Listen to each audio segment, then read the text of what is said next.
Radio around here with Errol Spence. 3 or 4 years ago, you would have been the betting on favorite for this fight. Do you feel like this is a more difficult fight now for you than it would have been then? Definitely. It's definitely way more difficult. A lot of stuff being occurred during that time, so I can see why. I'm probably not to be in the favor. It's going to be a definite difficult fight. That's why I'm going to have to be focused and I'm going to have to be on point. Throughout the whole fight. It's been said that sometimes the opponent across the ring is not as difficult as the one internally. What do you have to overcome internally to bring the best Errol Spence to the ring on July 29th? I feel like, internally that's your toughest opponent throughout your whole life. It's going to be your toughest opponent ever. So with me, internally I just got to stay focused. Just stay focused. Stay 100% focused and don't lose focus, because even in the later rounds, you can get caught with a good shot just because you lose focus for a split second. So I feel like that's what makes the great fighters great, because they always focus and they always on point, and they never have empty lapses where they lost focus and then something happened. You talk about this layoff being more rest and not having to be recovery, and then Crawford's resume not being as difficult as yours. Is there a disadvantage for you in the kind of fights you've been in, the toughest kind of opponents you've had, and the injuries, to now be facing a maybe fresher Terence Crawford? Not really. I mean, I didn't been through a lot and still, persevered. So, I feel like it's just another story, and they just add to, might have a feature movie, in place in the future, so, we'll see, but, for me, it's just about just being focused, keep being hungry, and keep training and listening to my coach, and just making sure that I'm on point 100%, so I can give, the fans what they paid for and give everybody what they paid for. And show my greatness come July 29th. Errol Spence. Last time a lot of people doubted you might have been Mikey Garcia. And in this fight, obviously, you're the underdog. What do you intend to do on the 29th to prove those people wrong? And where have they made their mistake like they made it with Mikey Garcia? I don't know.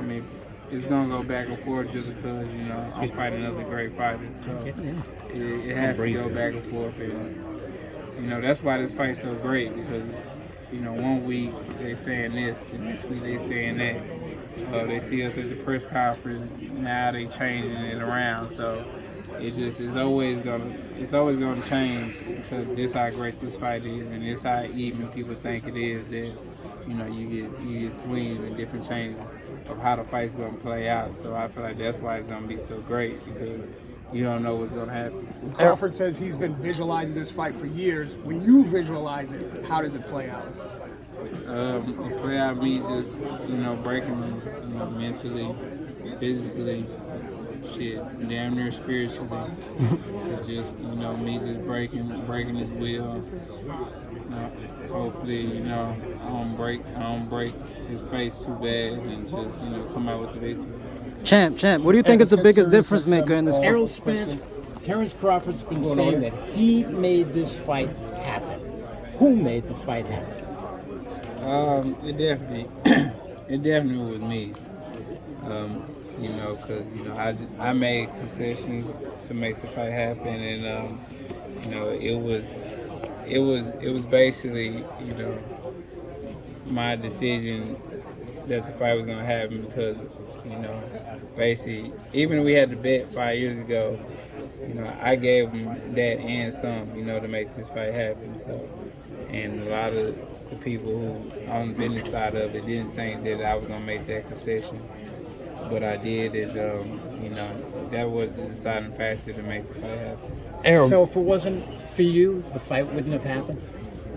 Definitely. But we're here now, and I feel like, it wasn't for me to make the fight happen, but it was definitely a group effort. Us getting on FaceTime, us talking, us talking it out, and basically putting our pride down and dropping our egos, and just making this fight happen for the fans. And we made this fight happen for the fans. The fans got to, show why there is a reward in taking risks and, you know, the best fighting the best and, you know, getting back to everybody fighting each other and make great fight happen. So, Final question from over here was about 42 years ago that Sugar Ray Leonard and Tommy Hearns fought in one of the greatest welterweight fights of all time, maybe the greatest one. Is this going to be a classic just like that? I think it's going to be classic. I think, you know, he's definitely coming to fight. I'm coming to fight. If you know his mentality and you see him fight, he put on great performances. You know, he has no nonsense mentality. He always fighting back. And you push, he gonna push harder. So I think that's a recipe for a great fight. And you know, you can't get nothing less but a great fight. Thank you, guys. Thank you. Champ. Hey, Errol. Fans say that this fight might have took too long to happen, but I figured the other way. Do you feel the same thing, that this is actually the perfect time for this fight to take place as opposed to being too long? It's definitely the perfect time, because if this fight would have happened 5 years ago, I mean, what we would have fought for. I mean, people glamour over the title so much, so I would have fought for the WBO. I had the IBF, he had the WBO. You know, I feel like it's just been, two good fighters fighting each other, but you know, I wouldn't have fought Sean Porter, I wouldn't have fought Danny Garcia, none of the other guys, and he wouldn't have fought the guys that he fought, so it's been nothing to compare each other to.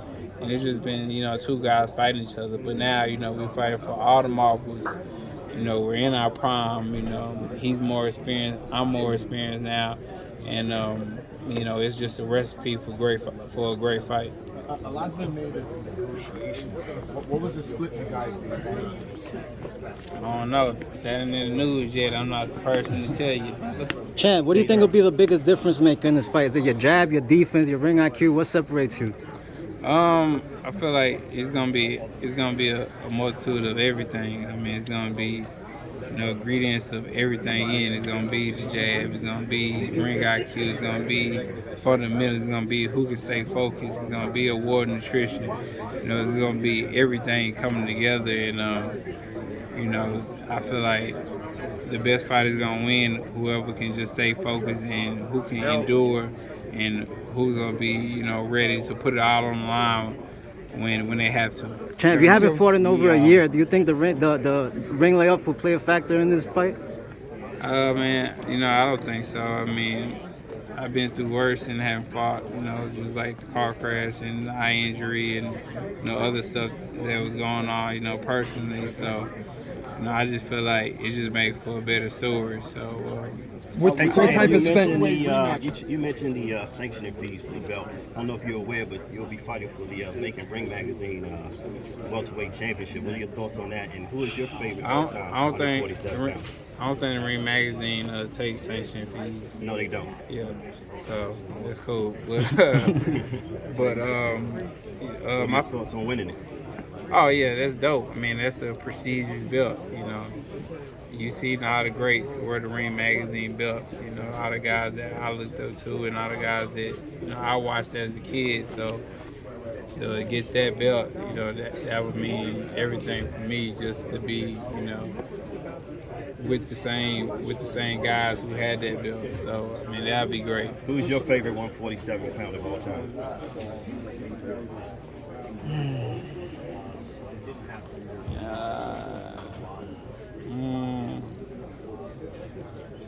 I don't really have. Well, Terence was my favorite, but he was 154.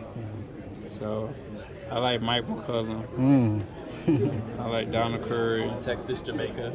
Yeah, I like Donald Curry. You know. Now I guess if I say Ray, I'd probably say Ray Leonard. What fight have you had? One question here, guys. I know there's a two-way rematch called. The rematch called at 154. I don't know, man. You sure do ask a lot on the business side.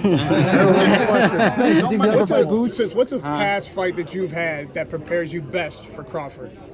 Say what? What past fight have you had that prepares you the best for Crawford? I would say, basically, you know, all of them, because I feel like, you know, he can box, just like Kell Brook. He can bang, you know.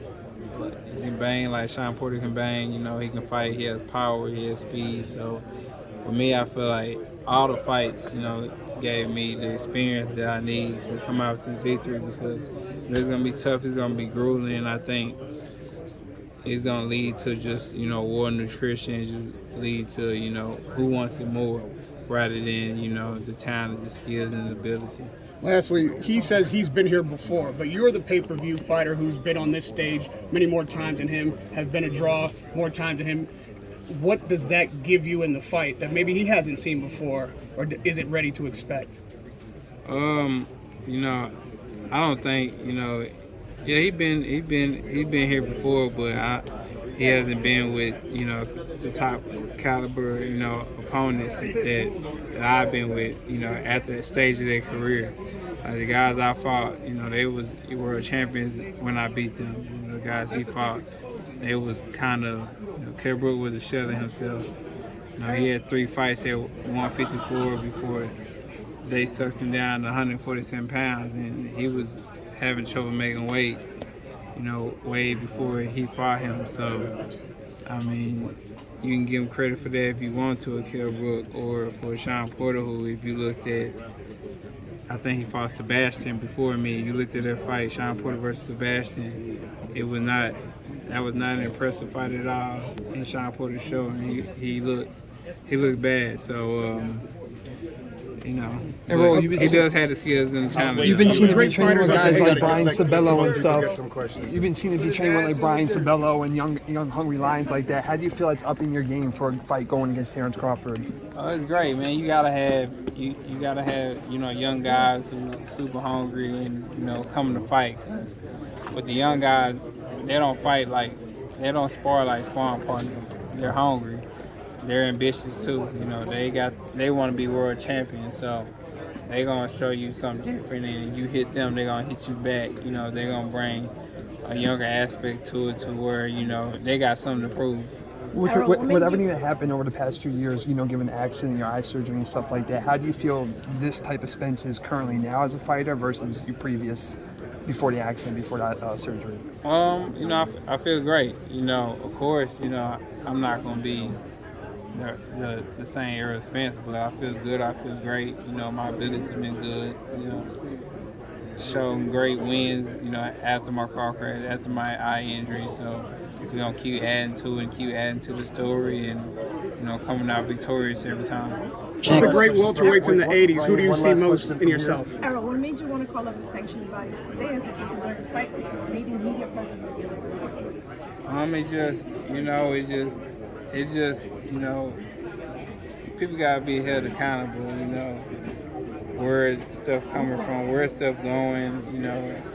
And if the boxers get held accountable for stuff, other people should be held accountable too. And just knowing where is everything going to, and what's it for, and you doing this, you doing that, but you saying it, but how do we know?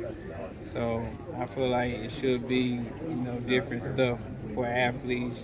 No retirement for athletes. It's basically great insurance for athletes, and they out here risking their lives. Losing brain cells, and basically doing something that's not really natural, getting hit in the head, and it's nothing to benefit them. It's just like the guy, what's the guy name in Florida? Pritchard Cologne. Yeah, just like Pritchard Cologne. Who's taking care of him? Who is he getting help from boxing, or is he getting help from these other sanctioned bodies and things like that? You hear about all these Hall of Fame fighters, and 99% of these guys, the guys we look up to, the guys we talk about, they're broke. And, they got to take accountability. They ain't do right with their money, but giving a 20-some-year-old guy all this money, what you think you're going to do with it, especially when they don't have people telling them, or have people, showing them and giving them classes about how they should be, handling their money, controlling their money. When you give a 23, 24-year-old guy money who ain't never been to college, never had nothing, you give him all this money, what you think, he gonna do with it? I was almost, that tragic story, having my, buying Ferrari, and, that was just the tip of the iceberg, because I was gonna buy other stuff, So, that was like a blessing. That was like a blessing in disguise that that happened, because that really sat me down and made me think about, man, I'm not indestructible, and this life can end in a second, and boxing could be over with. I need to think about the future and not about right now. So I think that's where a lot of fighters need to think about. We need to have classes where these, promoters and managers make these boxers go to. So, at least you can say, you try to tell them, or you try to get them in there. Not everybody gonna listen, but we need fighters, like Andre Ward and fighters like Floyd, just to, tell these fighters and show these fighters that, and just tell them, man, y'all gotta do more with your money. Y'all can't just be buying all this crazy stuff, because all this material stuff is gonna go, and you got family, and if you can't live how you live while you was boxing, then you're not doing something right. You should be thinking, hey man, I'm trying to after I box, I still gotta live 40, 50 more years, God willing. So what you gonna do? Get a job? You making millions of dollars right now. You can be using that to invest in different things. So for me, I just want to tell everybody, just to be, especially boxers, just to be conscious of that. Just be conscious of the money you make, because it's a blessing right now, but that's why you got guys 40 years old, 45 years old, 50-something years old, still fighting today, and trying to make $1, because they don't have the means now. They're not making the money they was making when they was 20, 30 years old. Errol, how do you Thank you guys. We got to wrap it up. We got to go. Thank you, Chad.